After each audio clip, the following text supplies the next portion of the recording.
Good morning, everyone. Welcome to the First Unitarian Society of Milwaukee's online worship service. I'm Reverend Kimberly Tomchek Carlson, and it is my honor to serve as the Minister of Religious Education. We welcome people of all genders, sexualities, ages, races, ethnicities, histories, and bodies. We welcome your mind, your heart, and your spirit. We welcome all you are carrying with you today and all that your heart longs to set down. I welcome you to our worship service by inviting you to repeat our mission after me. We gather to nurture the spirit, engage the mind, and inspire action. Our opening words today were written by Karen G. Johnston. As we gather this morning, let us be a people of not forgetting. Let us practice holding collective memories that might otherwise slip into the enormous void that sucks at and corrodes any future we hold dear. Let us practice honoring truth-telling up from the past that must fully come into the now, lest we falter and fail, lest the whole remain in pieces. Let not our need for comfort or simplicity, for easy forgiveness or false pardon, smother the heartbreak that still needs healing. Let us practice resilience with reckoning.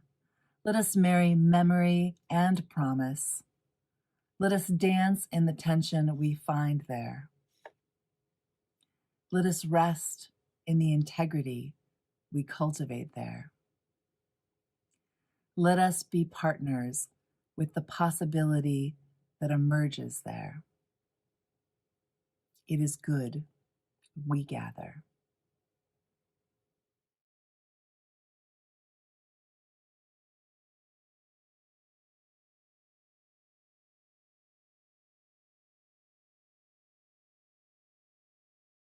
The story I have for you today is called This is a Rope, and it's by Jacqueline Woodson. This is the rope my grandmother found beneath an old tree a long time ago, back home in South Carolina. This is the rope my grandmother skipped under the shade of a sweet-smelling pine. This is the rope my grandfather used to tie a few things they owned to the top of a car that drove my grandmother, who was a mother now, from South Carolina all the way to a place called New York City. This is the rope my grandmother held tight to as my grandfather drove real slow past the people and the big city buildings that seemed to go on and on. This is the rope my grandmother used to dry the sweet-smelling flowers that she grew in the small window boxes, reminding her of flowers back home, where the land, she said, went on and on. This is the rope my grandfather strung so that my mama's diapers could blow dry in the hot city breeze. This is the rope my mama tied around a small ducky's neck and then pulled it along singing quack, quack, quack. This is the rope my mama held out to the girls on the block, her new Brooklyn block, a home of their own that they finally owned. Mama asked shyly, "Anybody want to play?" This is the rope my mama first tripped on as she sang with her friends. Miss Lucy had a baby, she named him Tiny Tim. This is the rope my mama's brothers took from her room for some crazy game that little boys play. This is the rope my mama found again 10 years later when my grandfather said, We need a bit of rope to tie these things down inside their car, like that rope we used to have from back home. Then he drove with my mama off to a college far away from the city, while up at the window, my grandmother waved. This is the rope my mama placed on the piano around the family photos, and me, just a baby then, a bit bigger, already reaching for it. This is the rope my daddy used when he showed me the way to tie a sailor's knot. 2 times around and pull it real tight. You want whatever you make to do or last in your life, my daddy said. To last. This is the rope my mama turned as she waved to my daddy and taught me to sing that Miss Lucy song on our sidewalk right here in Brooklyn, just last Friday night. This is the rope that held up the sign saying, "We are all family," at our picnic reunion in the big park up the street from our home. This is the rope, threadbare and graying, that I traded with Grandma for a brand new one, and then I jumped a new jump.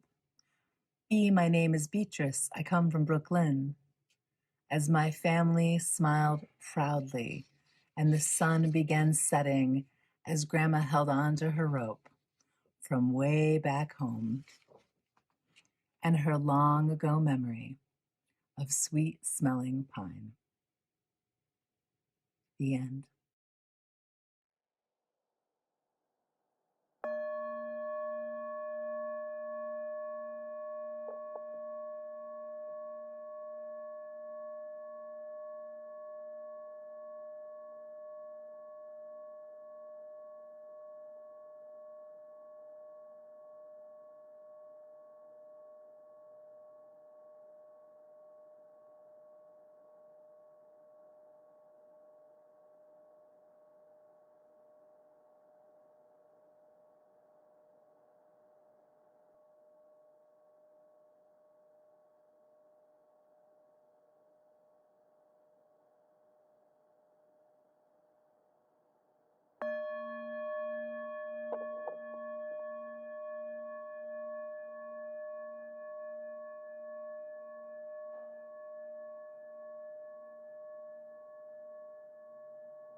Sometimes what feels like an ending can also be a beginning.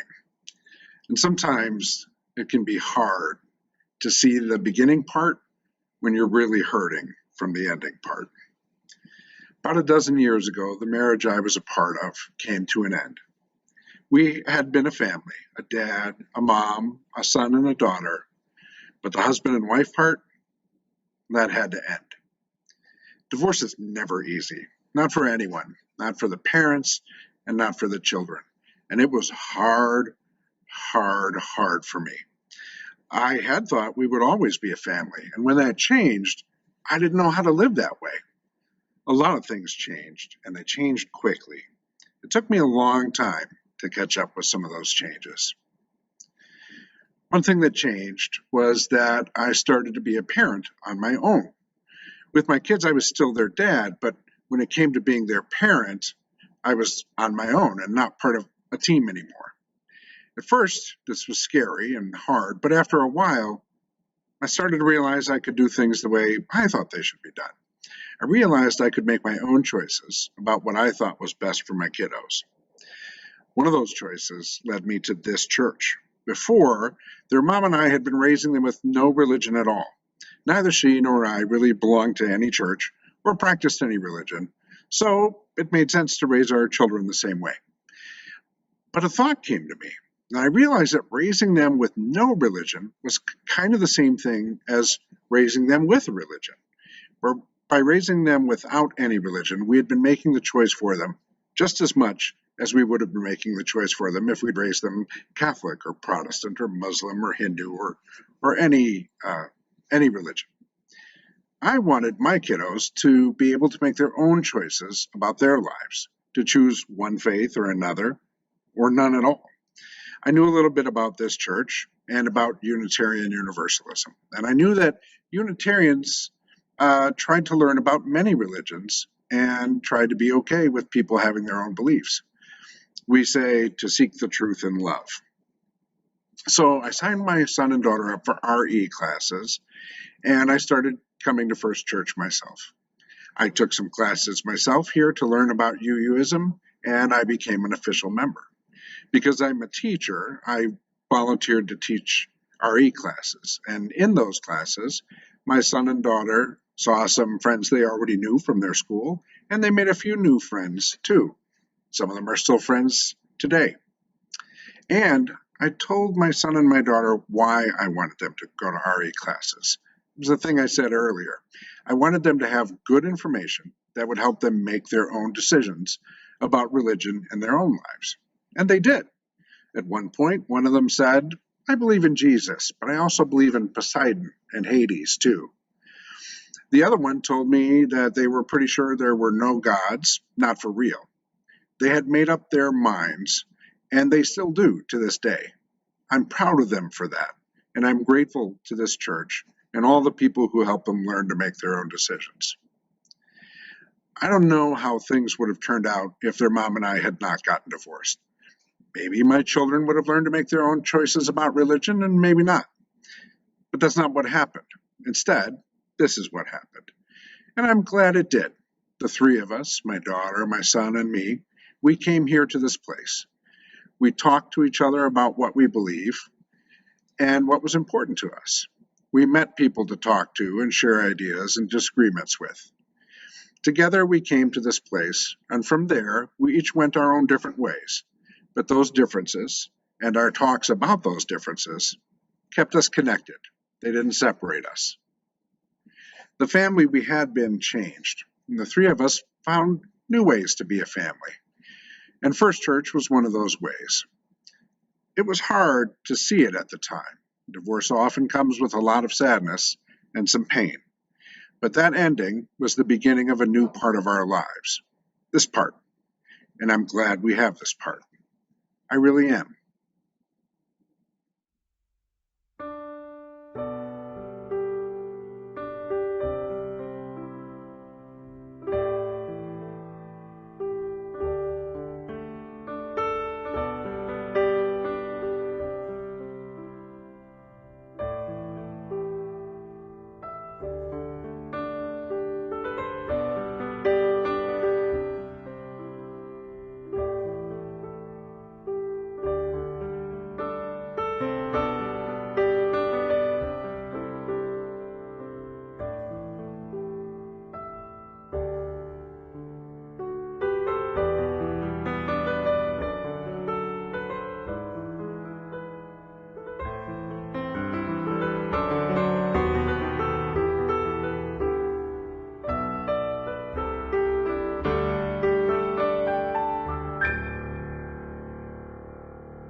This story was originally researched and then told by Roger Bregman in the Guardian newspaper in May of 2020. In the 1950s, 6 students at a Catholic school in Tonga, which is an island country in the Pacific Ocean, decided that school was boring and they were going to escape. They packed some bananas and coconuts in a small gas stove and asked to borrow the fishing boat of a man they did not like very much. The 6 boys, whose names were Sion, Stephen, Kolo, David, Luke, and Mano, ages 13 to 16, planned to sail through the ocean from Tonga to Fiji or maybe New Zealand. They set sail at dusk one evening when no one was paying attention. When they hit the open water that night, the sea was calm and the boys fell asleep. When they woke up, however, later, they were in the middle of a terrible storm with water crashing over the edges of their boat and their sail ripped and their rudder broken. They were terrified. Luckily, they survived that storm, but after it was over, they had no way to steer or sail their boat.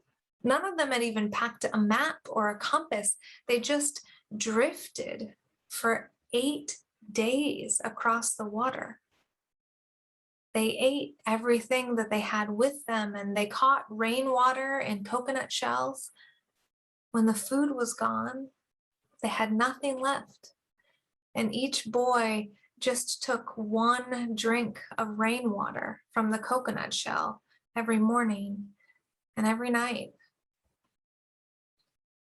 Then, finally, on the 8th day, they saw a miracle on the horizon in front of them, land. The boys cheered and celebrated and worked really hard together to get the boat there and scramble up to safety. But the land wasn't really safe.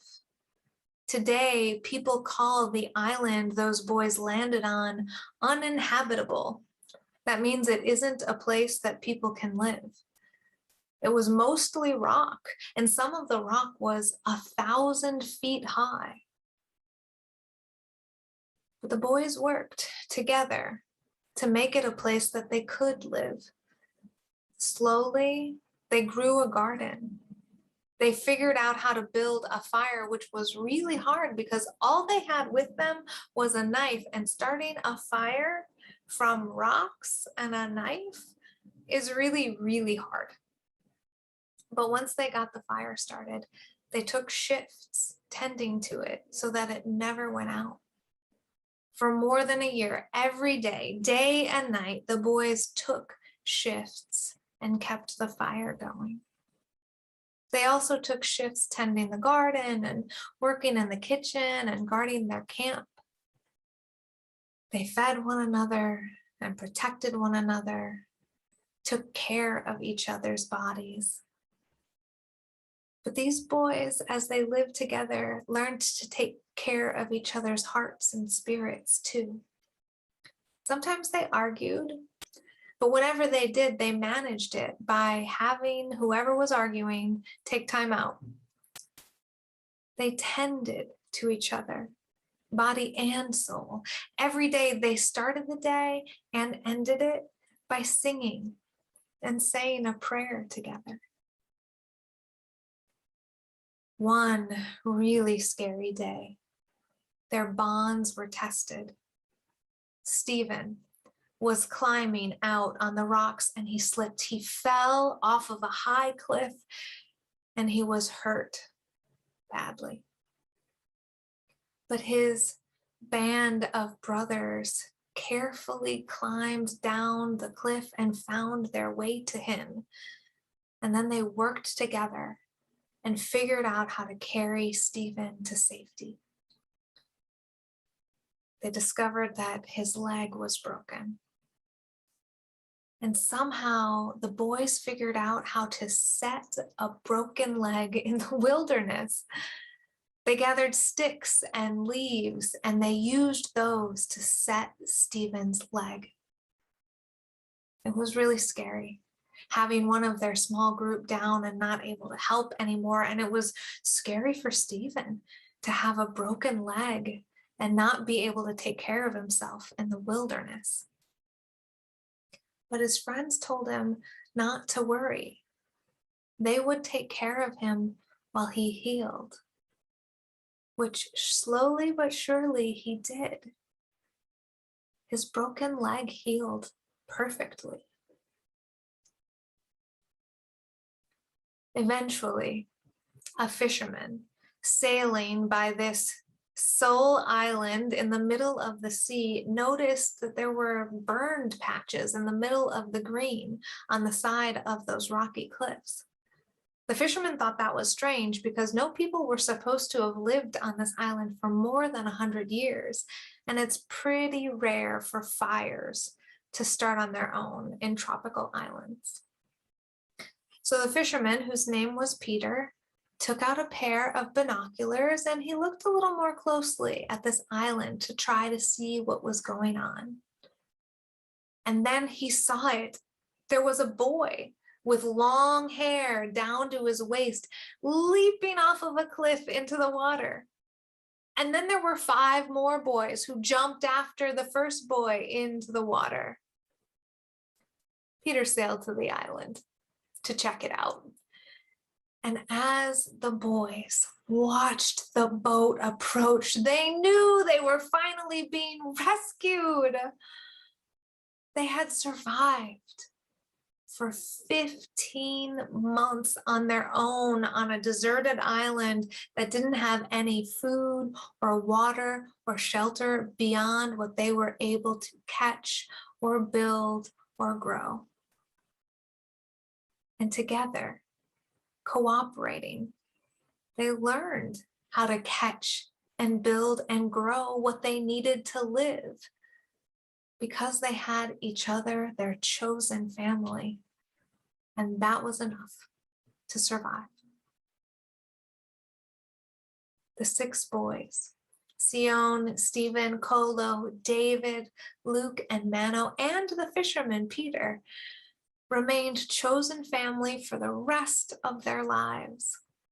The boys ended up working on the fisherman's boat as the crew and became men there, using all the survival skills and powers of cooperation and bonds of love to sail all over the ocean, just like they had dreamed of.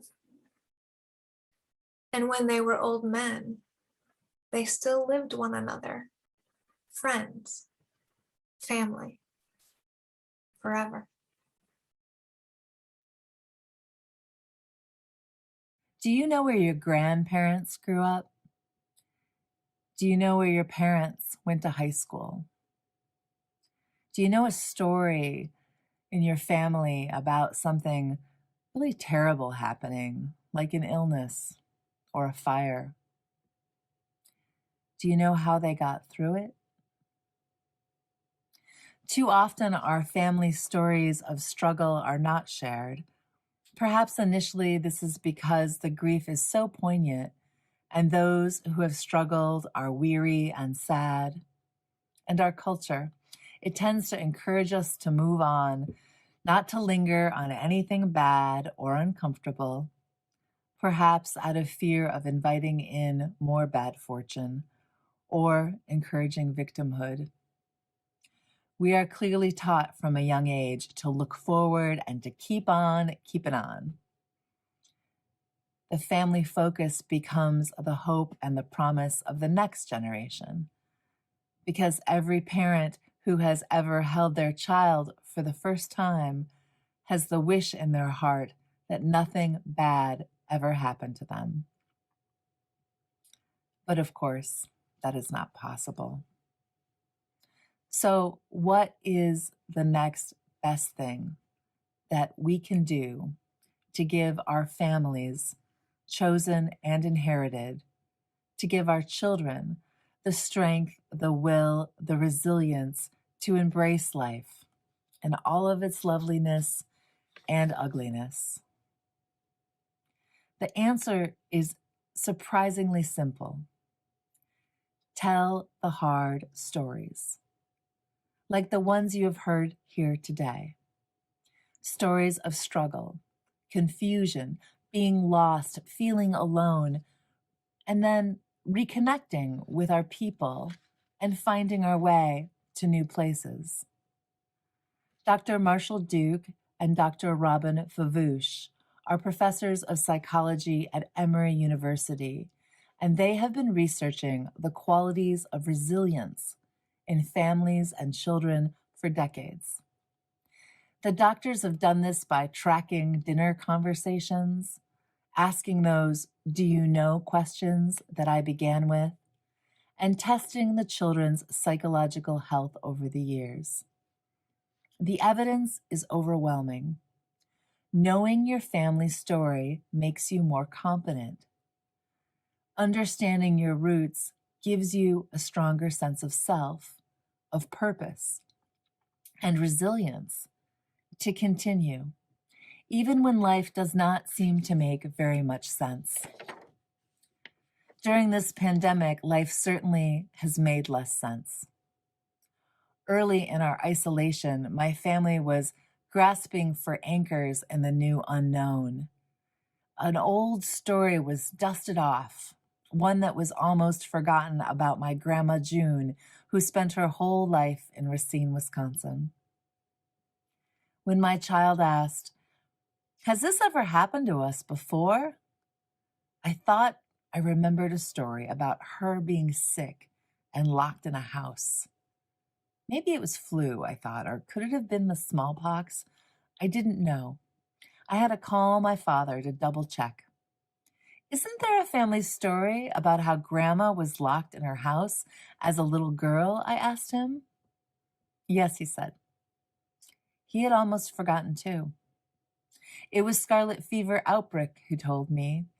It's a bacterial illness that can develop in people who have strep throat.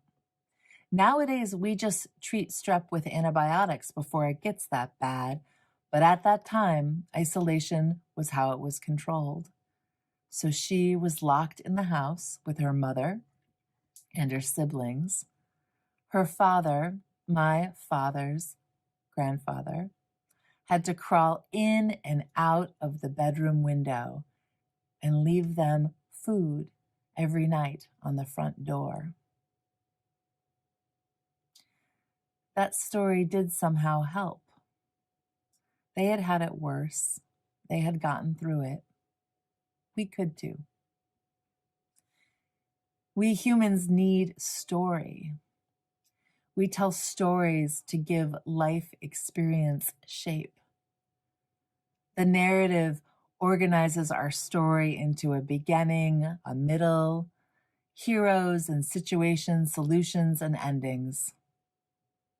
Stories help us connect the landscape of our consciousness with the landscape of action, integrating our internal world into our external world. Doctors Marshall Duke and Robin Favouche have learned that having a family narrative builds an identity inside of us, an intergenerational self. The intergenerational self is created when we internalize the stories, not just of the good things, but especially the hard times that our family has endured. Making sense of our ancestors by examining their lives we are connected to, offers us models on how to endure. Most importantly, they show us how we belong to something bigger than ourselves. The family narrative contains collective wisdom that are tools of stability in a chaotic world. They let us know, like Patrick did in his story today, that sometimes an ending can also be a beginning. They protect our children from anxiety and anger because there are instructions in the plots to keep stretching, learning, to cooperate and grow like boys on a desert island. The most powerful tool we can give our children is the story of ourselves, the ups and downs we endured, retold to them again and again, refined for each generation. The single best predictor of children's emotional health and happiness are having roots in who they are. It shapes their wings, their belief in who they can become. So go be brave and tell the hard stories. May you feel your roots hold you close, grow your wings, and stretch them. You will need them in the wild world before us. Blessed be.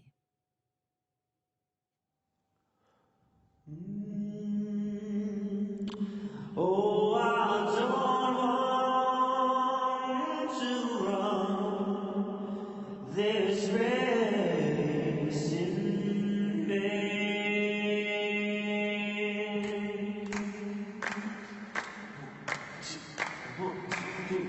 Guide my feet while I run this race. Now guide my feet while I run this race. Now guide my feet while I run this race. For I don't want to run this race in vain. Hold my hand while I run this race. Now hold my hand while I run this race. Now hold my hand while I run this race. For I don't want to run this race in vain. Stand by me while I run this race. Now stand by me while I run this race. Now stand by me while I run this race. For I don't want to run this race in vain. Yeah. Search my heart while I run this race. Now search my heart while I run this race. Now search my heart while I run this race. For I don't want to run this race in vain.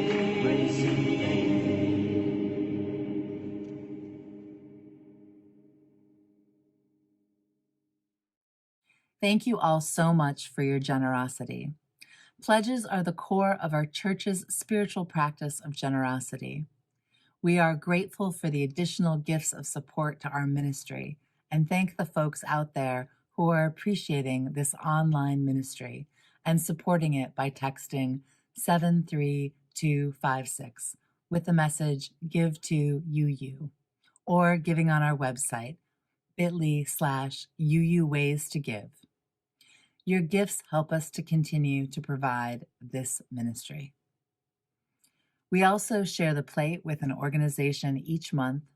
In November, our Share the Plate partner is Law Forward, Inc., a nonpartisan, nonprofit, impact litigation firm committed to protecting and advancing democracy and to restoring Wisconsin's pragmatic, progressive tradition. Law Forward is committed to protecting voting rights, advancing fair legislative districts, while resisting gerrymandering continuing in Wisconsin. I encourage you to give to Law Forward and support democracy in this way, as well as get involved with our Defend Democracy team here at First Church. Find out what is happening to democracy in Wisconsin and what you can do to help. Information can be found on our website or by contacting Kathy Rivera or Nick Hayes. You can give to our Share the Plate partner on the same webpage at bit.ly/UU ways to give. You can see all these options on your screen now and they will live on in the YouTube comment section of this video when worship is over. Thank you so much for giving right now or when you come back later. Your support keeps us and our community partners going, so thank you. Our closing words today are by Kathleen McTeague. It's called They Are With Us Still. In the struggles we choose for ourselves, in the ways we move forward in our lives and bring our world forward with us, it is right to remember the names of those who gave us strength in this choice of living. It is right to name the power of hard lives well lived. We share a history with those lives. We belong to the same motion. They too were strengthened by what had gone before. They too were drawn on by the vision of what might come to be. Those who lived before us, who struggled for justice and suffered injustice before us, have not melted into dust. They have not disappeared. They are with us still. Their lives they lived hold us steady. Their words remind us and call us back to ourselves. Their courage and love evoke our own. We, the living, carry them with us. We are their voices, their hands, and their hearts. We take them with us, and with them choose the deeper path of living. Blessed be.